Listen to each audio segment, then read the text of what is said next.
Syria hides in plain sight on the pages of the Bible, under a different name, shaping family trees, battle lines, languages, and even the first Christian communities. The startling part appears when the translation curtain lifts. The Hebrew text says Aram, Greek, and later readers say Syria. That switch folds one of Scripture's most persistent neighbors into a single English word and quietly smudges the details. Untangle the names, and a clear picture rises. Aram is the realm centered in Damascus, guarded by the anti-Lebanon mountains and fed by the Barada River.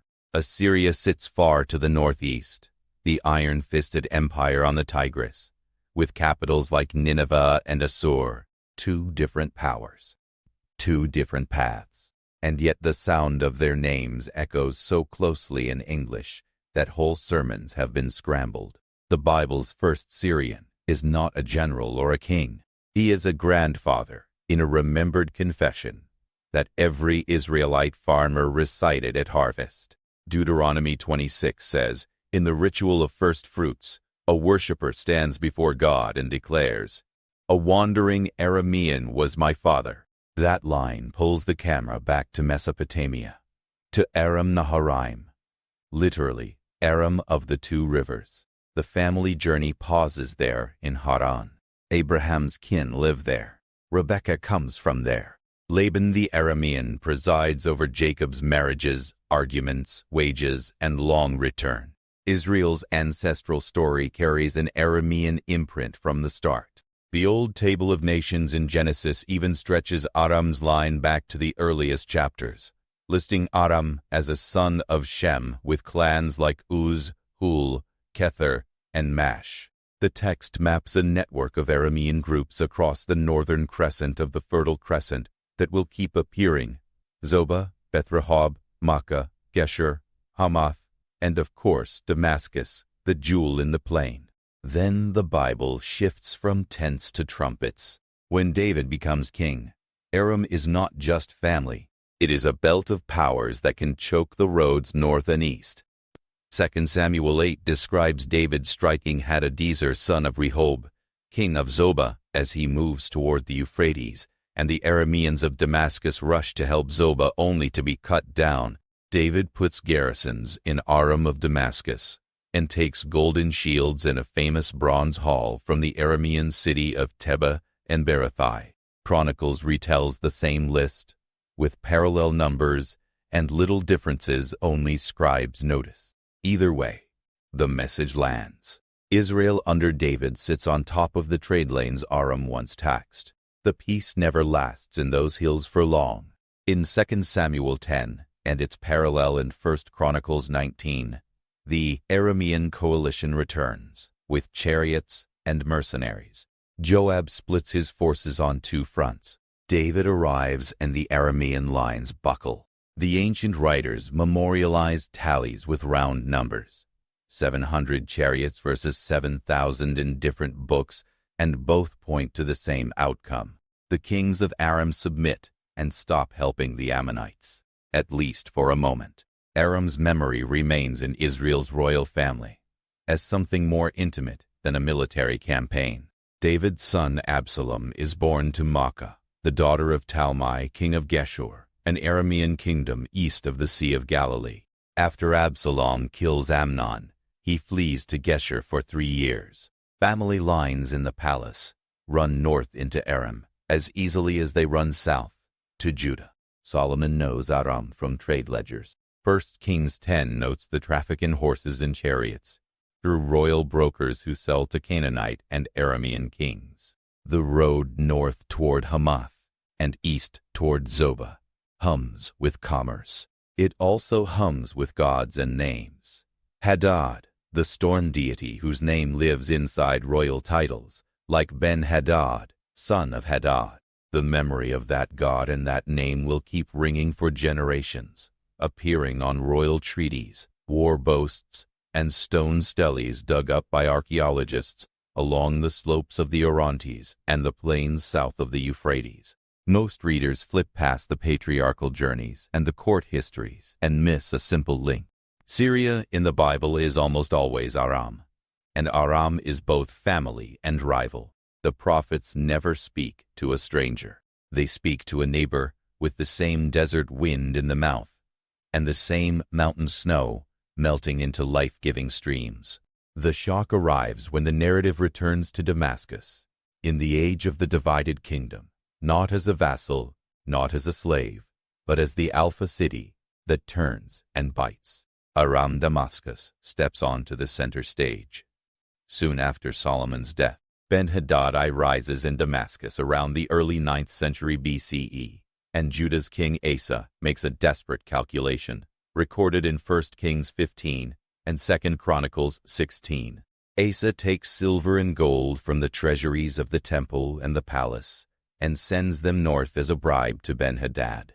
The goal is simple. Israel's king Baasha is fortifying Ramah to choke Judah. If Damascus hits Israel's northern towns, Baasha will break off the blockade. The tactic works. Ben-Hadad strikes Ijon, Dan Abel-Beth-Makkah, and other regions of Naphtali. Baasha pulls back. Judah breathes again. The cost is higher than the gold that changed hands. A door swings open for Damascus to treat southern politics like a chessboard. A prophet names the compromise for what it is and rebukes Asa for relying on Aram rather than the Lord. The moral cuts through the ledger lines. Damascus gathers strength, and by the time of Ahab in the mid-9th century BCE, the clash turns into open war. 1 Kings 20 reports Ben-Hadad II, mustering 32 kings under him, a league of city rulers and chieftains.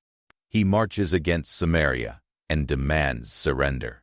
Ahab's answer is not meekness, it is measured nerve. The narrative records a prophetic word, that God will give the victory to show his sovereignty. 2 battles follow, one in the hills, one in the plain. Israel's lean force slashes into a drunken Aramean camp and routs them. Ben-Hadad flees. Then, on the plain of Aphek, the Aramean strategy to avoid the highlands fails. The text frames the second victory with a theological note. The Arameans reasoned that Israel's God is a mountain god and not a god of the valleys, and the Lord demonstrates otherwise. Ahab, complex and compromised, does something critics never stop debating. He spares Ben-Hadad after he puts on sackcloth and begs for terms. They make a treaty. Ben-Hadad promises to return cities and allow an Israelite presence in Damascus markets. Ahab calls him brother. A prophet confronts Ahab with a parable and a rebuke for releasing a man under divine judgment. The scene shows how tangled these royal relationships become. Treaty and treachery breathing the same air. The story reaches into the wider world beyond the Bible's own pages, and the records from Assyria slam into the frame with facts chiseled in stone. Shalmaneser III of Assyria carved a long inscription known as the Kurk monolith that lists a coalition facing him at the Battle of Karkar in 853 BCE. Among them stands Adad Idri of Damascus, the Assyrian rendering of Ben-Hadad II, alongside Irhuleni of Hamath. The line includes Ahab the Israelite, with a stunning contribution of chariots and soldiers. The numbers reflect the way ancient kings bragged, but the core detail is confirmed. Israel and Aram, once at war with each other, stand side by side to block the Assyrian tide. The enemy of an enemy feels like a friend. The alliance treats time like a flexible rope. The political story has another line running under it. Like spring water near the soil, the prophets live in this world yet startle it with acts that seem to cut the cords of ordinary strategy. That thread now turns toward a soldier from Damascus, with leprosy, a river, and a miracle. The Syria section of the Elisha narratives in 2 Kings reads like an anthology of collisions between pride and mercy. A commander named Naaman serves the king of Aram and bears a disease that isolates him. The tip for a cure comes not from a court physician, but from a young Israelite girl taken captive in a raid, a quiet voice in a foreign house. Naaman arrives in Samaria with royal letters, silver, gold, and festal garments, wealth piled high, expectation even higher. The Israelite king panics. Elisha tells him to send the man. The scene turns on a simple instruction. Wash 7 times in the Jordan. Naaman bristles, naming Damascus's rivers, Abana and Pharpar, as better. Servants persuade him to humble himself. He does, and flesh is renewed like a child's. Naaman returns with a confession of faith in the God of Israel and a request for earth to take home to build an altar, and Elisha sends him in peace with a precise boundary about worship in the house of Rimmon. The story fills out the moral vision that keeps returning in the Syria passages. God's mercy crosses borders. Healing does not require velvet rituals. Pride poisons, humility heals. The narratives tilt from peace to spycraft. 2 Kings 6 pictures the king of Aram setting traps for Israel and Elisha repeatedly warning Israel's king, thwarting Syrian ambushes again and again. The Aramean ruler, infuriated, sends troops to Dothan to seize Elisha. The scene unfolds at dawn. A servant sees the city surrounded and trembles. Elisha prays, and the servant suddenly sees the mountain full of horses and chariots of fire, a divine army present all along. Then Elisha prays again, and the Arameans are struck with blindness, led into Samaria, and given food and water. The slaughter never comes. The raid bands stop raiding for a time, because kindness changes the calculus more than a blade ever could. The reprieve vanishes in the next breath. 2 Kings 6 and 7 describe a siege of Samaria by Ben-Hadad. Famine grips the city with details so searing that readers look away. Elisha promises that by the next day, the prices for grain will collapse as abundance floods the gate. Cynicism mocks the promise. 4 lepers go out and discover that the Aramean camp has been abandoned, because the Lord made the army hear the sound of chariots and horses, a terror that felt like an approaching force. The men plunder, then check their conscience and warn the city. By morning, the prophecy stands fulfilled. The cynical officer dies at the gate as the crowd rushes. The text holds mercy and judgment in a single palm. All of this sets the stage for the darkest Aramean figure in the books of Kings. Elisha travels to Damascus. Ben-Hadad lies sick. He sends Hazael to inquire whether he will recover. Elisha answers with 2 sentences held in tension. The sickness can be recovered from, but the king will surely die. Elisha stares at Hazael and begins to weep, because he foresees what Hazael will do to Israel: burn fortresses, kill young men, dash infants, rip open pregnant women. Hazael returns, reports half the message, and the next day suffocates Ben-Hadad and takes the throne. Hazael reshapes the map with ruthless energy. 2 Kings 10 and 12 record Aramean attacks on Israel and Judah that shove borders backward and strip treasuries bare. Hazael takes Gath and turns toward Jerusalem. Joash of Judah sends sacred and royal treasures to buy him off. Israel's kings during this period are ground between Damascus above and internal instability within. The prophetic commentary focuses not on clever tactics, but on faithfulness and the consequences of covenant neglect. Outside the text, archaeology strides in with a smoking shard that ended a long scholarly argument.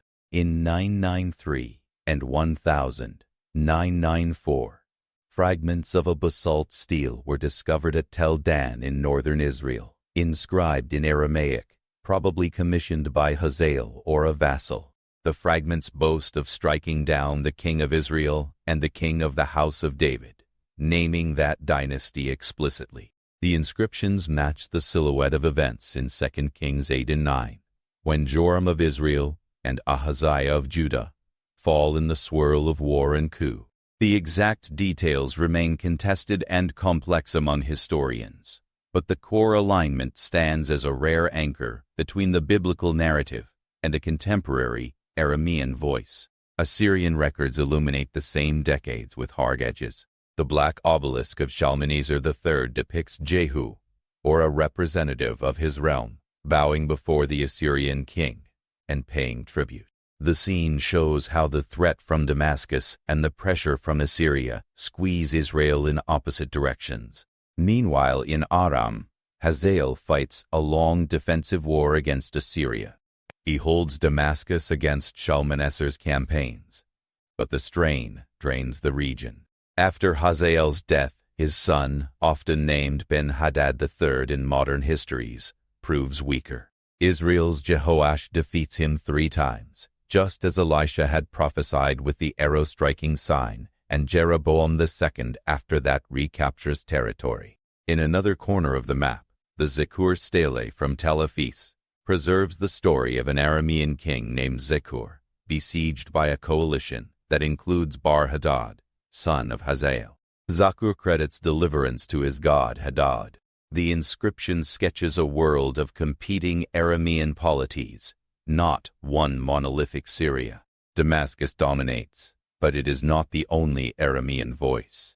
The cocked spring finally snaps with a king whose name appears again and again when empires rise and maps fall apart. Tiglath-Pileser III seizes the Assyrian throne in 745 BCE, with reforms and force that turn Assyria into a machine.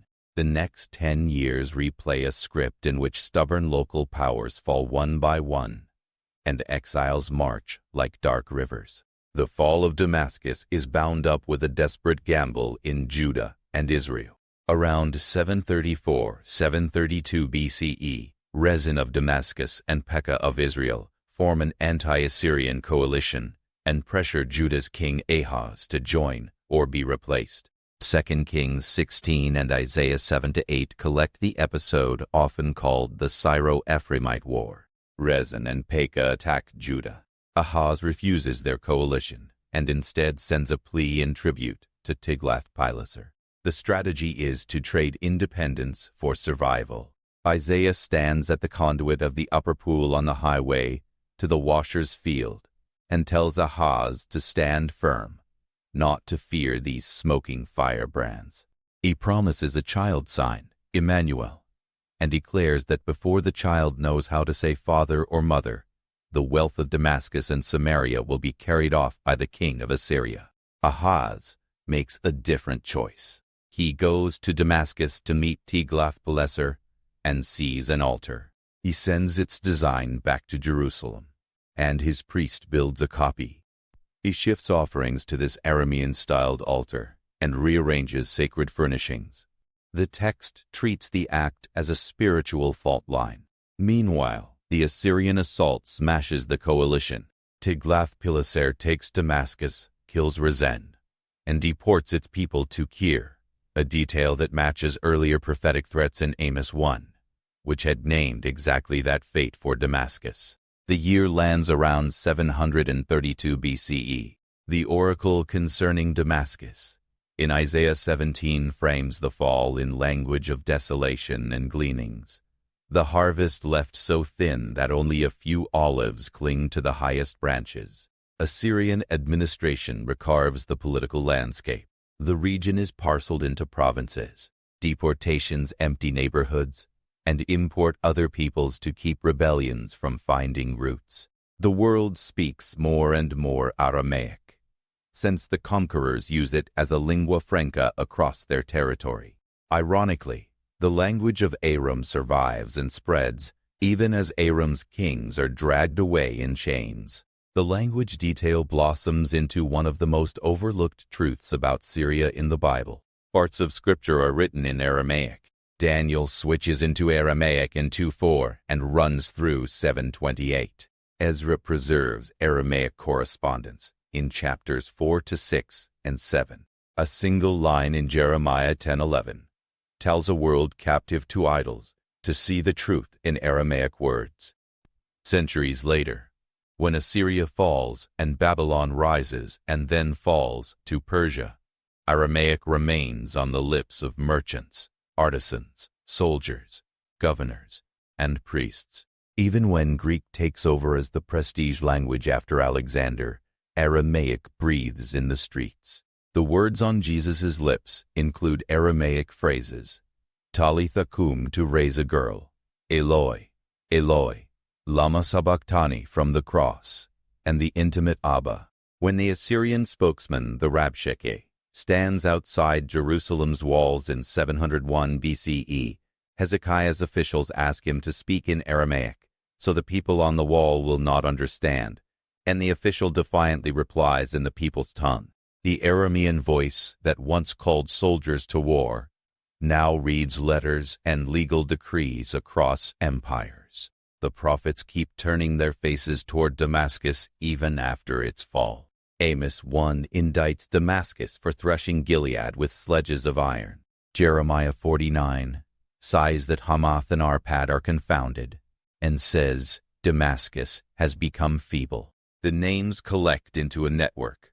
Hamath on the Orontes, Arpad further north, Damascus in the south. Each city a bead on a string drawn tight by Assyrio-Babylonian pressure. Ezekiel 27 sings a lament for Tyre, and lists Damascus as a trading partner providing wine of Helbon and white wool. A line so precise that historians locate Helbon north of Damascus, where exquisite vineyards still lived in memory. Underneath the oracles and armies, a slow cultural pivot continues. Aramaic persists as a mother tongue and a scribal medium. Communities adapted into different scripts. The stream that will become Syriac flows from this period. But centuries lie between Tiglath-Pileser's conquest and the cities of the New Testament, and on that other side of time, the map of Syria looks new. Roman, urban, thoroughly cosmopolitan. Rome's province of Syria becomes one of the most important in the east. Antioch rides the Orontes River at a bend, crowned with colonnades, mosaics, and theaters. Damascus thrives on trade that never really stopped. Governors like Quirinius administer censuses and tax systems, so familiar to Roman writers that Luke can date a birth with a reference like a coordinate. The community scribbles that line into the memory of world history with simple confidence. A census when Quirinius was governing Syria. Jesus walks north into the region of Tyre and Sidon, and one of the gospel writers calls the desperate mother he meets a Syro-Phoenician woman. Another calls her a Canaanite, each label anchoring her in a different frame of memory. The answer she draws from Jesus is one of the most profound statements of faith heard in the Gospels. Centuries after battles and deportations, a Gentile woman from the Syrian coast stands in the stories as a model of quiet insistence and trust. Then the road of roads appears, the one that tilts the whole mission of the early church. Damascus re-enters the narrative, and this time it is not a foreign power besieging Israel. It is a city where a zealous Pharisee targets disciples of Jesus. On the way, a light blazes, and a voice names him. Acts records the moment when Saul falls, is led into the city, and waits blind on Straight Street. Still a recognizable line in old Damascus. Ananias, a disciple in the city, lays hands on him, and sight returns like scales falling. The man who becomes Paul starts preaching in the synagogues that Jesus is the Son of God, and Damascus becomes the launch pad of a mission. The city walls that once held back invaders now hold back a crowd hunting Paul. He escapes by night, lowered in a basket through an opening in the wall. Later, Paul notes that a governor under King Aretas of the Nabateans guarded the city to seize him, proof that Damascus oscillated between Roman and Nabatean spheres in that decade. The mission does not stay in Damascus. It runs downriver to Antioch. That city's synagogue life and Jewish diaspora population form the perfect seedbed for a message that begins in Israel's scriptures and opens to Gentiles. Acts 11 says that in Antioch the disciples were first called Christians. Barnabas arrives, sees grace, fetches Saul from Tarsus. The two teach there a year. Prophets come down from Jerusalem. Famine relief is sent from Antioch to Judea. A community of teachers and prophets fasts and prays, and the Spirit sets apart Barnabas and Saul, who sail on the city's blessing. Later, disputes about circumcision for Gentile converts send Paul and Barnabas to Jerusalem, and they return with a letter addressed to the brothers in Antioch and the wider region of Syria and Cilicia. Afterward, Paul travels through Syria and Cilicia, strengthening churches. The roadmap of early Christianity sketches Syria not as a backdrop, but as a nerve center. Luke's simple geographical notes line up with politics and road systems carved by earlier empires. From Antioch, the Via Maris hugs coasts, and the road to the Euphrates runs east. From Damascus, pilgrim and trade routes thread into Arabia and up toward Palmyra and beyond. The gospel moves out along the same arteries that carried Helban wine, white wool, and Assyrian decrees centuries earlier. The continuity stuns. The cities change flags. The language scripts evolve. The soul of the road remains. In all the excitement of mission, the oracles to Damascus still rest on the scrolls, and interpreters in every generation feel a tug to turn Isaiah 17 into a headline. The historical core remains steady. Damascus fell to Assyria in 732 BCE, as foretold. The city did not cease to exist permanently. It remained inhabited through multiple empires. It stretches into a larger theology about pride, violence, idolatry, and the vulnerability of all cities before the God of Jacob. Isaiah's image of gleanings, 2 or 3 olives left on the highest branch, describes a remnant, a thin survival, not a wiped-out crater. The Bible lets readers see judgment and mercy in the same paragraph, summer and winter, back to back, on the vine. Rooting back to the earliest chapters, Syria's role in the Bible has always been hard to put in a simple box. The narrative begins with kinship. Jacob's wives and children come out of Aram. Israel's creed includes the line about a wandering Aramean father. Later, when the kings rise, the relationship turns into rivalry, then alliance, then treachery, then treaty. Prophets call out Aram's brutality toward Gilead. Miracles wash the sores of an Aramean general and advise feeding Aramean soldiers rather than slaughtering them. The strong man Hazael is predicted and denounced with tears. Jeremiah names Damascus as a trading partner of high taste. Ezekiel describes its contribution to the cosmopolitan wealth of Tyre. The gate where famine ended in a trampled crowd was flanked by Aramean uniforms just the day before. That is the texture. The language thread is equally startling. When translators render Aram as Syria, they pick up the usage standard in the Septuagint, the ancient Greek translation that shaped how Jews and Christians read the Old Testament in the centuries around the time of Christ. The Greeks blur Aram into Syria and use the term consistently. Later English translations follow. The cost of that choice shows up when readers assume that Syria and Assyria are the same, or miss how often Aram and Israel are woven together. Scholars keep spelling out the difference.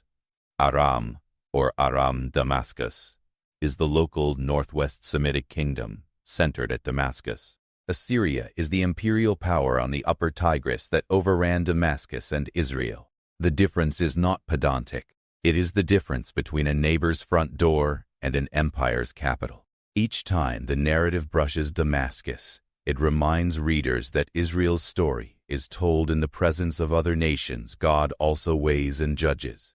The prophets address Damascus and Gaza, Moab and Ammon, Egypt and Tyre, not because Israel needed a list of villains, but because the Lord claims the whole field. Amos begins with a lion's roar and a rolling series of oracles that land on Israel last, as if to say that judging the neighbors does not shield the covenant people from scrutiny. The Syrian oracles are not an exotic appendix. They are part of the conscience of the region. Under the fresco of empires and cities, the roads carry individual lives that change the world. Naaman returns healed and is told to go in peace. A little captive girl's words change the fate of a commander. A prophet shares food with enemies and stifles an entire season of raids. A king lets his fear refit the temple to mimic a foreign altar. An apostle is lowered in a basket by friends whose names the text does not record. A city in Syria calls believers Christians for the first time. The sweep is massive, and the details are small. Both make history. The last thread tightens in a detail most readers never connect. The earliest widespread Bible translation for Eastern churches is in Syriac, a dialect of Aramaic. The Peshitta becomes the scripture of Christians in Edessa, Nisibis, and beyond. Hymns, commentaries, and liturgies flow in that tongue. This is the voice of Syria and Mesopotamia centuries after Tiglath-Pileser, the language of Aram that spoke in Daniel and Ezra, the tongue the Rabshakeh boasted in, the words Jesus used with a grieving father and a dying thief, the mother language of farmers west of the Euphrates. This becomes the vehicle that carries the Gospels and the letters across deserts and mountains. The Bible learns to speak to the Middle East in a Syrian voice. The cradle and the crossroads become the library. The questions modern readers carry into any mention of Syria in the Bible often draw them toward headlines rather than lineages. The ancient text takes a different approach. It names the cities, the kings, the wars, the altars, the treaties, the miracles, the craft of godly living under pressure. Isaiah's oracle to Damascus does not satisfy a craving for instant equivalence. It pulls the hearer back to trust, to humility, to the recognition that high cities can fall and stubborn hearts can turn. Amos's words about Damascus' cruelty do not end with a cheer. They flow into words about Judah and Israel that sting just as hard.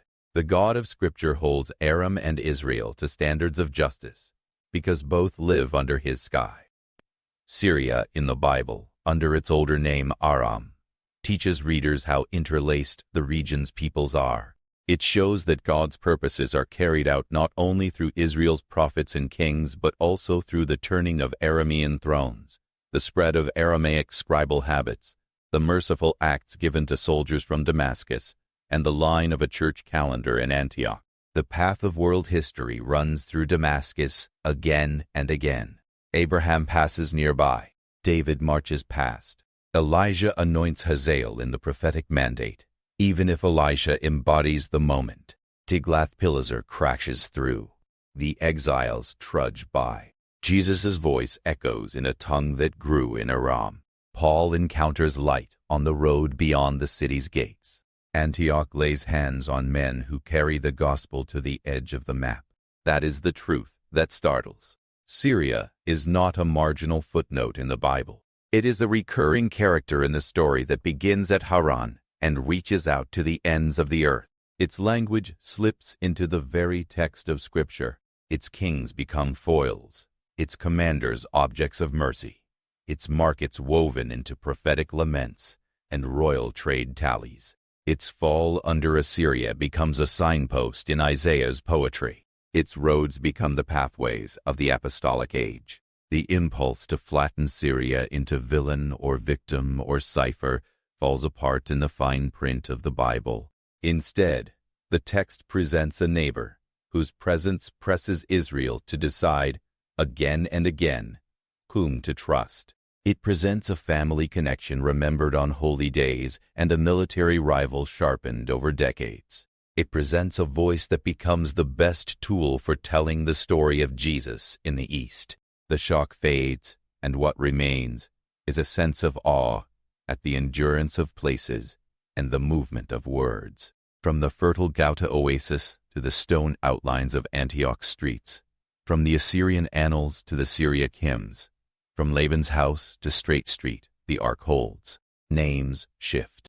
Empires shift. The Bible's witness to Syria under the name Aram stands. The memory keeps the details intact. The geography refuses to change. The God of nations remains unconfused by the names men give to hills and kings and languages. He speaks to Damascus and Samaria, to Jerusalem and Antioch, and his purposes unfold across them all. So the next time Damascus appears in a verse or an inscription, the story does not stumble. It knows the long road back to Haran, the battles around Aphek, the tears in Elisha's eyes, the fire breath of Assyrian reliefs, the Helbon wineskins in Tyre's harbor, the altar copy in Jerusalem's court, the bright blaze on the Damascus road, and the quiet desk where Syriac letters curve across vellum. Syria, in the Bible, is a mirror and a milestone. It shows Israel its kin. It shows the nations their judge. And it shows the church the route it took into the world.